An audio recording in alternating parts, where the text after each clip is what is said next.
began so innocently, like a spark barely noticeable in the dark. I had developed an intense fascination with collecting vintage watches, their delicate gears and intricate mechanisms drawing me in. What started as a hobby soon turned into an all-consuming obsession. I would spend hours online, bidding on auctions, scouring forums, and even attending secretive, invitation-only gatherings. The thrill of discovering a rare piece, of feeling its weight in my hand, was intoxicating. But the more I acquired, the less satisfied I became. My life was slowly narrowing, the vibrant world around me dimming as I sank deeper into the obsession. Friends' calls went unanswered, family events were skipped, and my work performance deteriorated. Yet I couldn't stop. The watches had become a part of me, their ticking a rhythm my life now followed. Months blurred into each other as my obsession grew. It wasn't enough to just collect. I needed to possess. I found myself forging friendships with other collectors only to manipulate them into selling me their prized pieces. The guilt was always there, lurking beneath the surface, but the addiction drowned it out. I would spend entire paychecks on a single watch, skipping meals and neglecting bills just to add another piece to my collection. Relationships crumbled under the weight of my obsession. Friends drifted away, my girlfriend left, and even my colleagues began whispering about my increasingly erratic behavior. But I couldn't care less. My world was reduced to metal, glass, and timepieces that ticked with the same relentless hunger that gnawed away at my sanity. The breaking point came when I crossed the line from collector to thief. I had been invited to a collector's house to view his collection, one I had been coveting for years. The temptation was unbearable. As I held one of his most valuable watches, my fingers itched with greed.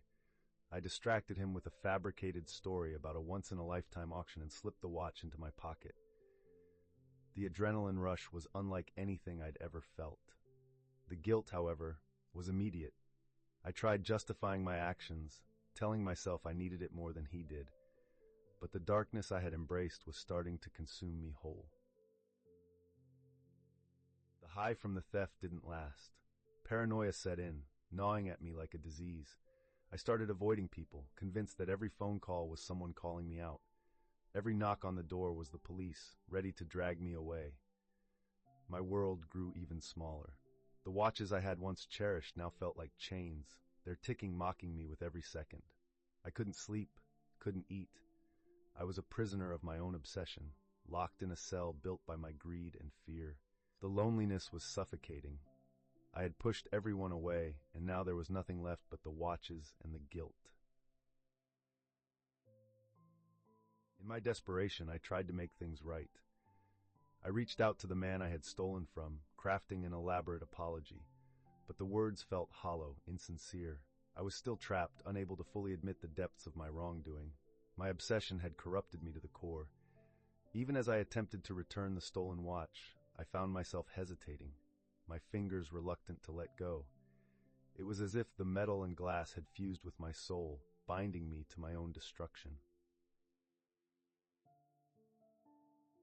Days turned into weeks as I wrestled with the guilt of my actions.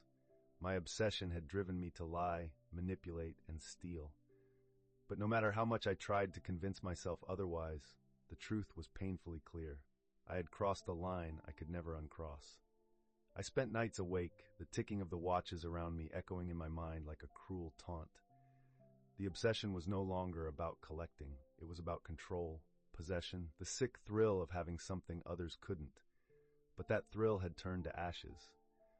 The watches I had once admired now felt like symbols of my own self-destruction. It wasn't until I found myself staring at the empty eyes of my own reflection that I realized how far I'd fallen. The obsession had consumed me, leaving nothing but a hollow shell of who I once was. Desperation clawed at my chest as I tried to make sense of the madness I had embraced. I started selling off pieces of my collection, hoping that by letting go of the watches, I could somehow reclaim the person I used to be. But each sale felt like a betrayal, a reminder of everything I had sacrificed for this twisted passion. And still, the guilt lingered, stubborn and unforgiving. One night, as I scrolled through a forum I once frequented, I saw a post from the man I had stolen from. He described his devastation over losing the watch, explaining how it was a gift from his late father. The words hit me like a punch to the gut. I had justified my actions as harmless, but the reality was so much worse. The realization of the pain I had caused shattered whatever remnants of pride I had left. For the first time, I admitted to myself that the obsession had gone too far, that I was the villain in my own story, and I couldn't live with that.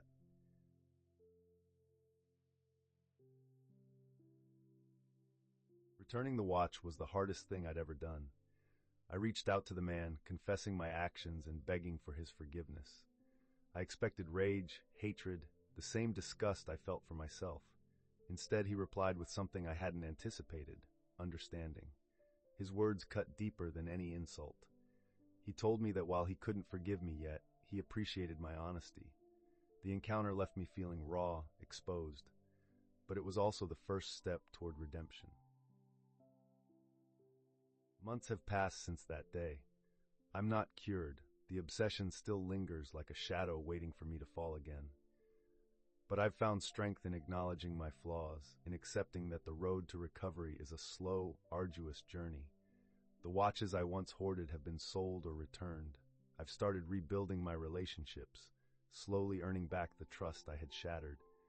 My obsession nearly destroyed me, but it also taught me something invaluable: that forgiveness begins with oneself.